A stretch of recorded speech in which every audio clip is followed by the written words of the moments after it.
పిల్లలకి స్కూల్ పాఠశాలైతే పేరెంట్స్‌కి స్కూల్ పేరెంట్స్‌శాల. నమస్తే. మీరు చూస్తుంది సుమన్ టీవీ. నేను మీ కీర్తి. నాతో పాటు ప్రముఖ ఆస్ట్రాలజర్ బ్రహ్మశ్రీ గోరుగుంట్ల సురేష్ బాబు గారు ఉన్నారు. నమస్తే సురేష్ బాబు గారు. కీర్తి గారు నమస్కారం అండి. సో ఆగస్ట్ 1 నుంచి 31 వరకు ద్వాదశ రాశుల వరకు ఎలా ఉంటుందో తెలుసుకోబోయే ముందు ఆగస్ట్ నెలలో రాబోయే పండుగల గురించి ఒకసారి మాట్లాడుకుందామండి. సో కీర్తి గారు మనకి ఆగస్టు మంత్ వచ్చేటప్పటికి అష్టమితో స్టార్ట్ అవుతుందండి. అష్టమితో స్టార్ట్ అయ్యేది మాసం మనకి శ్రావణ మాసం అష్టమితో స్టార్ట్ అయ్యి సప్తమి భాద్రపద మాసంతో ఎండ్ అయిపోతుంది అనమాట. ఈ యొక్క 31 డేస్లో చాలా చాలా విశేషకరమైన పండగలు తర్వాత పర్వదినాలు ఉన్నాయి. అవి ఏంటో చూద్దాం. ఫస్ట్ వచ్చేటప్పటికి మనకి శ్రావణ మాసం అనగానే శుక్రవారాలు చేసుకుంటాం, సోమవారాలు చేసుకుంటాం, మంగళగౌరి వ్రతాలు చేసుకుంటూ ఉంటాం అనమాట. బట్ మోస్ట్ ఇంపార్టెంట్ పండుగ అందరూ మోస్ట్ ఫేవరబుల్ ఏంటంటే వరలక్ష్మి వ్రతం చేసుకుంటూ ఉంటాం. వరాలు మనకు ఉంటాయి కాబట్టి మనం అనుకుంటాం అడిగితేనే కోరికలు మనకు దేవతలు ఇస్తారని. అడగకుండా కూడా చాలా కోరికలకు మనకు ఆల్రెడీ అమ్మవారు ఇస్తూనే ఉంటారనమాట. ఒక మనిషి ఉదయం నుంచి సాయంత్రం లెగిసే వరకు 800 కోరికలు దేవతలు అడగకుండానే మనకి ఇస్తూ ఉంటారు. అమ్మో! మనం చూస్తూ ఉంటాం, వింటూ ఉంటాం, నిద్రపోతూ ఉంటాం, లెగుస్తూ ఉంటాం. టిఫిన్ కావాలి, బ్రేక్ఫాస్ట్ కావాలి, లంచ్ కావాలి, డిన్నర్ కావాలి, స్నానానికి నీళ్లు కావాలి, ఐఫోన్ కావాలి, ఇన్స్టాగ్రామ్ కావాలి, యూట్యూబ్ కావాలి, ఇవన్నీ ఆటోమేటిక్గా వచ్చేస్తుంటాయి. మనం అడగం కదా, బై డిఫాల్ట్ వచ్చేస్తూ ఉంటాయి అనమాట. అలా వరాలు ఆటోమేటిక్గా మనకి ఇచ్చే లక్ష్మి కాబట్టి వరలక్ష్మి అంటారు. ఆ రోజున మనకి గ్రాటిట్యూడ్ చూపించాలి. ఇంకా వరలక్ష్మి వ్రతం చేసుకుంటాం. మంగళగౌరి వ్రతము, తర్వాత ఇది శ్రావణ మాసం, శివుడికి ఇష్టమైన మాసం కాబట్టి సోమవారాలు కూడా చేసుకుంటూ ఉంటారు. 9th కనుక చూసుకుంటే ఆ 9th డేటు చాలా ఎగైన 3-4 పండుగలు ఉన్నాయి. ఆ ఒక్క రోజులోనే 3 పండుగలు కలుస్తున్నాయి. ఒకటి రాఖీ పండుగ, 2 గాయత్రి మాత జయంతి, ఉపకర్మ, జంధ్యాల పండుగ అని అంటారు. ఇవి 3-4 కలిసిపోయి ఈవెంట్స్ అందులో ఉన్నాయి కూడా చాలా విశిష్టమైన రోజు అని చెప్పుకుంటారు. పర్టికులర్గా వేదాభ్యాసం చేసేవాళ్ళు, ఆధ్యాత్మికత ఉన్నవాళ్ళు, ఈ శ్లోకాలు, జ్ఞానము, తర్వాత రహస్యాలు ఇవన్నీ తెలుసుకోవాలనుకుంటే అది చాలా చాలా జంధ్యాలు మార్చుకుంటారు, జన్యు మార్చుకుంటారు ఆ రోజు. తర్వాత దీంతో పాటు మనకి శ్రీకృష్ణ జన్మాష్టమి ఉంది 16వ తారీఖు, 27వ తారీఖు వినాయక చవితి ఉంది. సో సిద్ధి బుద్ధి ప్రదాత, ఎవరికైనా సరే అటు అనుకున్న పనులు కావాలన్నా, బుద్ధి ఇంటెలిజెంట్ విభాగం పిల్లలకి కావాలనుకున్నా కానీ తప్పకుండా చేసుకోవాలి. వరలక్ష్మి వ్రతం ఎవరైతే చేసుకుంటారో కంపల్సరీగా ఇది కూడా చేసుకోవాలి. ఇది ఒక సీక్రెట్. ఎందుకంటే అమ్మవారి చెంచలాక్షి అటు ఇటు కదులుతుంటారు, ఒకసారి నిలకడగా ఉంటారు. బట్ అమ్మవారి స్ట్రాంగ్గా మన దగ్గరే ఎప్పుడు నిలబడి ఉండాలంటే దత్తపుత్రుడైన వినాయకుడిని పూజ చేసుకోవడం చాలా చాలా ముఖ్యం. సో ఇవి చాలా ముఖ్యమైన పండుగలు అవన్నీ అందులో ఉన్నాయి కాబట్టి ఆధ్యాత్మికంగా ప్రతి ఒక్కళ్ళు గడిపి అష్టైశ్వర్యాలతోటి భోగభాగ్యాలతో ఉండాలని చెప్పేసి మనం కోరుకుందాం. ఆగస్ట్ 1 నుంచి 31 వరకు తులారాశి వరకు ఎలా ఉంటుందో తెలుసుకుందాం. తులారాశి కనుక చూసుకుంటే వీళ్ళకి ఫస్ట్ చిత్త 3-4 పాదాలు ఉంటాయండి. స్వాతి 1-2-3-4 పాదాలు, విశాఖ 1-2-3 పాదాలు అంతా ఇందులో ఉంటారు. పేరు బలం కనుక మనం చూసుకుంటే వీళ్ళకి రా, రీ, రో, రే, తా, తీ, తూ, తే అన్న అక్షరాలు పర్టికులర్గా ఆర్తో కానీ టీతో కానీ ఉన్న వాళ్ళ పేర్లంతా కూడా దీనికే వస్తుందన్నమాట. అంటే బాగా మోస్ట్ పాపులర్ పేర్లు, అందరు కామన్గా పిలిచే పేర్లు గల ఈ అక్షరాల్లో ఉంటే వాళ్ళకి తులారాశి అవుతుందన్నమాట. నాకు కొంతమంది ఫోన్లు చేస్తుంటారు, అంటే మా అమ్మగారింట్లో ఒక పేరండి, పుట్టింట్లో ఒక పేరు, అది చూసుకోవాలి ఇది చూసుకోవాలని అడుగుతూ ఉంటారు. మరి సో ఎక్కువ మంది ఎవరు దేన్ని పిలిస్తే దాన్ని అని చెప్తా ఉంటాను. వాడుకల్లో ఏ పేరు ఏ నేమ్ ఎక్కువగా ఉంటాయి. కొంతమంది వెంకట, సాయి, లక్ష్మి అని పెట్టుకుంటారు. అంటే వెంకటాల చూడాలి, సాయిలు చూడాలి, లక్ష్మిలో పెట్టుకోవాలి అంటారు అనమాట. ఈ కన్ఫ్యూజన్ ఎక్కువగా ఉంటుంది అనమాట. మనకి తెలుగు రాష్ట్రాల్లో పేర్లు ఎక్కువ పెట్టేసుకుంటారు అనమాట. వాళ్ళ ఇంటి పేరు పెద్దది, దాంతో 3-4 పేర్లు పెట్టేసుకుంటారు. బట్ ఇక్కడ కామన్గా ఎక్కువ ఏ పేరుతో పిలుస్తారో ఆ పేరులో ఫస్ట్ లెటర్ తీసుకోవాలనేది మనకి శాస్త్రాలు వివరించబడింది అనమాట. ఈ ప్రకారంగా మనం చూసుకుంటే గ్రహస్థితి కనుక మనం చూసుకుంటే 4 గ్రహాలు మారున్నాయండి. ఒకటి 17వ తారీఖు ఆగస్టున సూర్యుడు మారుతూ ఉన్నారు. దానికి ముందు ఒక 15 డేస్ ఒక ప్లేస్లో తర్వాత మారుతూ ఉన్నారు. అయితే ఈ మంత్కి ముందే 3 గ్రహాలు మారిపోతుంటాయి. బుధుడు, తర్వాత శుక్రుడు, తర్వాత కుజుడు కూడా మారుతుంటాడు. 22, 26, 28 డేట్స్లో మారున్నాయి అనమాట. అంటే ఆల్మోస్ట్ ఈ మంత్ బిగినింగ్ నుంచి వచ్చేటప్పటికి 4 గ్రహాలు యొక్క ప్రభావం ఈ రాశి మీద ఉందని మనం గమనించుకోవాలి. మనకి సూక్ష్మ గోచారం, లఘు గోచారం అన్న కాన్సెప్ట్ ప్రకారం కనుక చూసుకుంటే వీళ్ళకి ఏం చెప్తారంటే వెరీ సెన్సిటివ్గా ఫ్యూ వర్డ్స్లో మనం చెప్పవచ్చు.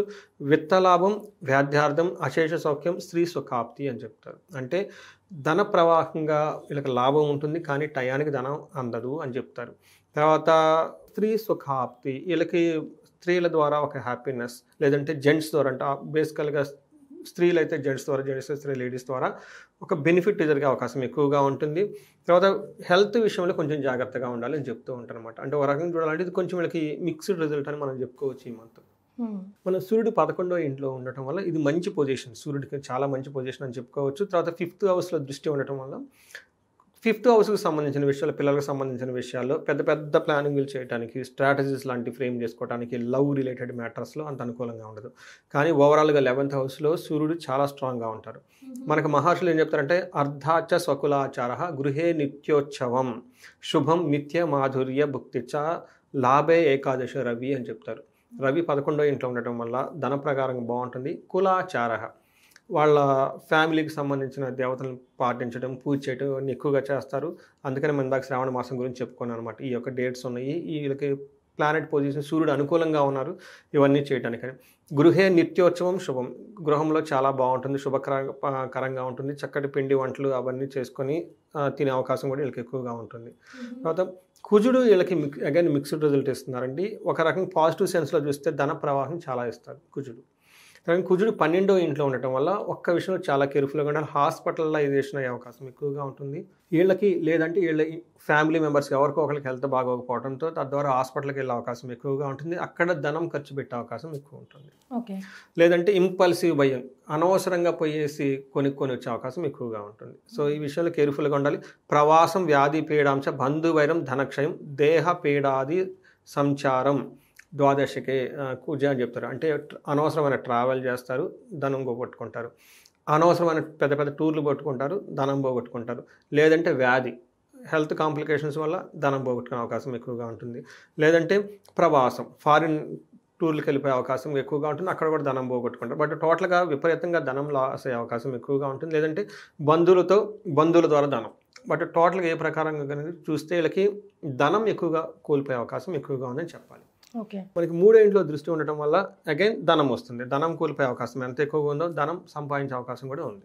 ఇటు నుంచి పోతుంది, ఇటు నుంచి వస్తుంది. బట్ ఎక్కువగా ధనం కోల్పోయే అవకాశం ఎక్కువగా ఉంది.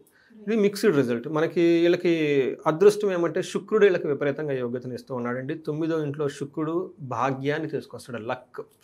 ఎందుకంటే మనం వరమహాలక్ష్మి, సౌభాగ్యలక్ష్మి ఇవన్నీ మనకి ఈ శ్రావణ మాసంలో జరుపుకుంటూ ఉంటాం కాబట్టి అటు సూర్యుడు పండగలు జరుపుకోవడానికి బాగా సపోర్ట్ చేస్తున్నారు. 9th హౌస్లో శుక్రుడు ఉండటం కూడా ఈయన కూడా బాగా సపోర్ట్ చేస్తున్నారు అనమాట. అంటే ఈ టైంలో వీళ్ళకి మంత్రసిద్ధి, చేసిన పూజలు ఫలితం టక్కన వీళ్ళకి వచ్చేస్తుంది. అందుకని ఈ మంత్ చాలా ఆధ్యాత్మికంగా కనుక ఉండి ఖచ్చితంగా ధన ప్రవాహం వీళ్ళకి వస్తుందండి. కామెంట్స్ పెట్టండి చూద్దాం, వీళ్ళు చూడిన వాళ్ళు కనుక ఎవరంటే కనుక. ఐఎమ్ షూర్ అండి వీళ్ళు ఖచ్చితంగా మంచి మంచి పూజలు చేస్తారు, మంచి రిజల్ట్ కూడా వస్తుంది. సో ఎంత పూజ చేస్తే అంత ధనం వస్తుందంట, వస్తుందా లేదా కమెంట్ చేసి చెప్పండి, పెట్టండి. ఎందుకంటే వేరే వాళ్ళు కూడా తెలుసుకుంటారు కదా, నెక్స్ట్ ఇయర్ ఈ పూజలు మనం కూడా కాన్ఫిడెంట్ వేరే వాళ్ళకి చెప్పాలి, అంతే కదా. రైట్. సో నక్షత్రం ప్రకారం కనుక చూసుకుంటే ఇది కూడాను బాగుందండి. వీళ్ళకి ఫస్ట్ చిత్త, స్వాతి, విశాఖ 3 నక్షత్రాలు ఉంటాయి. ఇందులో చిత్తా నక్షత్రం కనుక చూసుకుంటే వీళ్ళకి విదేశాగమనము, ఫారిన్ వెళ్ళే వాళ్ళకి చాలా అనుకూలంగా ఉంటుంది. పరవాసము, ఫారిన్లో స్టే చేయాలనుకున్న వాళ్ళు కూడా బాగుంటుంది. వస్త్ర లాభము, దేహ లాభము అన్ని ప్రకారంగా బాగుంది. ఒక్క హెల్త్ విషయంలో మాత్రం బాగుండదు, అది కూడా ఆగస్టు ఫస్ట్ 15 days బాగుండదు, మిగతా అంతా బాగుంటుంది. వీళ్ళకి స్వాతి నక్షత్రం కనుక చూసుకుంటే వీళ్ళకి క్షేమంగా ఉంటారు, ఫారిన్ వెళ్ళే వాళ్ళకి బాగుంటుంది, ఫారిన్లో స్టే చేయాలి లేదంటే వేరే ఊర్లో స్టే చేయాలనుకున్న వాళ్ళకి బాగుంటుంది. వస్త్ర లాభం కూడా చూపిస్తుంది. కానీ వీళ్ళకి దేహపీడనం, హెల్త్ కాంప్లికేషన్ చూపిస్తుంటుంది. తర్వాత విశాఖ నక్షత్రం వాళ్ళకి అగైన్ దేహపీడనం నెగిటివ్గా ఉంటుంది, కానీ పాజిటివ్గా క్షేమంగా ఉంటారు, పరవాసము, వస్త్ర లాభము చూపిస్తుంది. అంటే ఒక రకంగా చెప్పాలంటే వీళ్ళకి కొంచెం హెల్త్ కాంప్లికేషన్స్ ఉండే అవకాశం ఎక్కువగా ఉంది. అది మనం బిగినింగ్లోనే చెప్పుకున్నాం. తద్వారా ఎక్స్పెండిచర్ అయ్యే అవకాశం ఎక్కువగా ఉంది. బట్ మిగతా అన్ని విషయాల్లో బాగుందని చెప్పుకోవాలి. ఇది కాకుండా చిత్త, స్వాతి నక్షత్రం వాళ్ళకి అనవసరంగా ధనం ఖర్చు పెట్టే అవకాశం ఎక్కువగా ఉంది. ఇది ఆల్రెడీ మనం డిస్కస్ చేసుకున్నాం. బట్ ఒక రకంగా చూడాలంటే తటస్థంగా ఉండి ధనం ఎక్కువ ఖర్చు పెట్టే అవకాశం ఎక్కువగా ఉంటుంది. రైట్. మరి మీరు ఏం రెమెడీస్ పాటిస్తే బాగుంటుందంట? సో రెమెడీస్ చెప్పే ముందు ఒకటి, చాలామంది నన్ను లాస్ట్ హోల్ ఇయర్ అంతా ఎక్కువగా అడుగుతూ ఉన్నారు. నేను కూడా ఎక్కువ చెప్పేది ఏంటంటేనండి, ఇండియాలో ఎవరు ధనానికి ఇబ్బంది పడకూడదు. పర్టికులర్గా మన తెలుగు ప్రజలు ఎక్కడున్నా కానీ ధనానికి ఎలాంటి ఇబ్బంది పడకూడదు అనేది నా మిషన్ అండి. ఎందుకు అని మీరు అడిగారనుకోండి, మన ఋగ్వేదంలో శ్రీ సూక్తం ఎందుకు ఇచ్చారంటే ధనం కావాలి. శ్రీ సూక్తంలో చాలా క్లూస్ ఉంటాయండి ధనం సంపాదించుకోవడానికి. దాని మీద నేను ఎక్స్క్లూజివ్ చాలా వర్క్ కూడా చేస్తున్నాను. ఆ ఈచ్ రుక్ అంటారు కదా, అవి ఎలా వచ్చింది, దాని యొక్క మీనింగ్ ఏంటి, ఒక్కొక్క మహర్షి ఒక్కొక్క శ్లోకం ఇచ్చారనమాట. అది దాని గురించి ఒక పెద్ద బండిల్ ఆఫ్ బుక్స్ ఉందన్నమాట సిరీస్. అలా చూసుకుంటే మనకి ఎన్నో స్తోత్రాలు ఇవన్నీ ఉన్నాయన్నమాట. మనకు రీసెంట్గా మనకి ఈ కలియుగంలో కనుక చూసుకుంటే ఆది శంకరాచార్యులు కూడాను మనకి కనకదార స్తోత్రం ఇచ్చారు. ఆయన ఎందుకు ఇచ్చారు? అది అంటే ధనానికి ఇబ్బంది పడకూడదు అనమాట. ఎప్పుడైతే మనం ధనానికి ఇబ్బంది పడిపోతూ ఉంటే మనకి కోరికలు ఎప్పుడు నెరవేరుతాయి, ఇల్లు కట్టుకోవాలి, రకరకాలు ఉంటాయి కదండి. అవన్నీ మనకి ఎప్పుడు సమాజానికి చూపించుకోవాలి, మన దగ్గర కారు ఉందని జ్యువెలరీ చూపించుకోవాలి కదా. అప్పుడు మనకి సాచురేషన్ వచ్చేస్తాం. ఒక టయానికి వచ్చిన తర్వాత అప్పుడు మోక్షానికి వెళ్ళిపోతాం. సమాజానికి మనం తిరిగి కొంత ఇవ్వగలుగుతాం. నాకే లేనప్పుడు నేను సమాజానికి ఏమి ఇవ్వాలి? నేను సమాజానికి ఇవ్వలేకపోతే ఇవి చాలా ఉంటుందండి. మనకి ఈ పరంపరం కొనసాగాలంటే ధనంతోనే ముడిపడి ఉంటుందండి, భాగ్యంతోనే ముడిపడి ఉంటుంది. ఎందుకంటే నేను కూడా చాలా ఎక్కువగా వర్క్ చేస్తున్నాను. చాలామందికి 1 to 1 నేను లాస్ట్ కపుల్ ఆఫ్ ఇయర్స్ నుంచి కనుక చూసుకుంటే కుబేర పాశుపత అభిషేకం, మహాలక్ష్మి విశేష హోమం ఉంటుందండి. అగైన్ ఋగ్వేదం నుంచి శ్రీ సూక్తం తీసుకొని దానికి కొన్ని సంపుటీకరణ మంత్రాలు వేసి వాళ్ళ దగ్గర పారాయణ స్పెషల్గా చేయించి ఇవన్నీ చేపిస్తూ ఉన్నాను అనమాట. చేపిస్తే వాళ్ళకి ఫీడ్బ్యాక్ కూడా చాలా మంచి ఫీడ్బ్యాక్ నాకు వచ్చేది. చాలా చేస్తున్నాను అనమాట. సూపర్.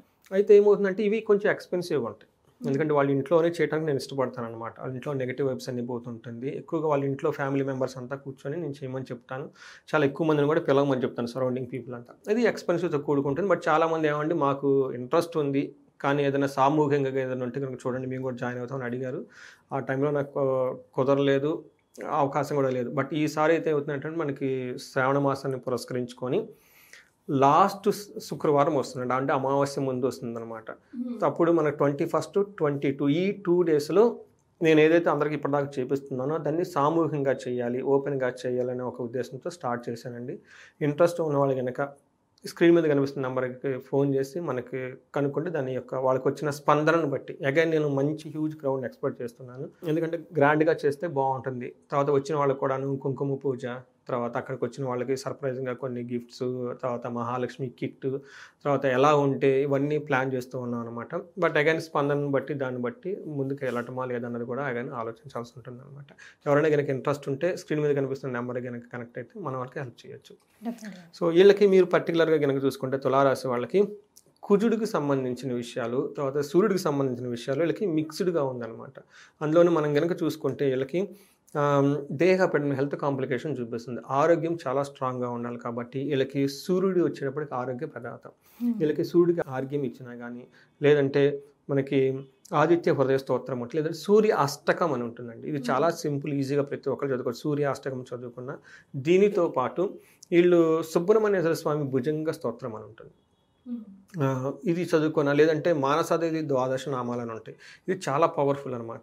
ఇవి చిన్న చిన్న మంత్రాలు కానీ చాలా పవర్ఫుల్గా ఉంటాయి. ఇవి చదువుకుంటూ ఉంటే చాలా బాగుంటుంది. బట్ ఇన్ కేసు ఎవరికైనా హెల్త్ సీరియస్గా కనుక ఉంటే అమృత మృత్యుంజయ పాశుపత అభిషేకం అని ఉంటుందండి, అది చేయించుకున్నా, లేదంటే ఆయుష్ సూక్తం అని ఉంటుంది. ఇది వేద మంత్రం కాబట్టి అది తెలిసిన వాళ్ళని తీసుకొచ్చుకొని వాళ్ళ చేత పారాయణం చేయించుకొని ఒక 108 సార్లు వాళ్ళ దగ్గర వేద ఆశీర్వాదం కనుక తీసుకుంటే చాలా బాగుంటుందండి. రైట్. సో మొత్తానికి తులారాశి వారికి ఆగస్ట్ 1 నుంచి 31 వరకు ఎలా ఉంటుందో తెలియజేయడంతో పాటుగా చక్కటి రెమెడీస్ని కూడా సూచించారు సురేష్ బాబు గారు. ధన్యవాదాలు.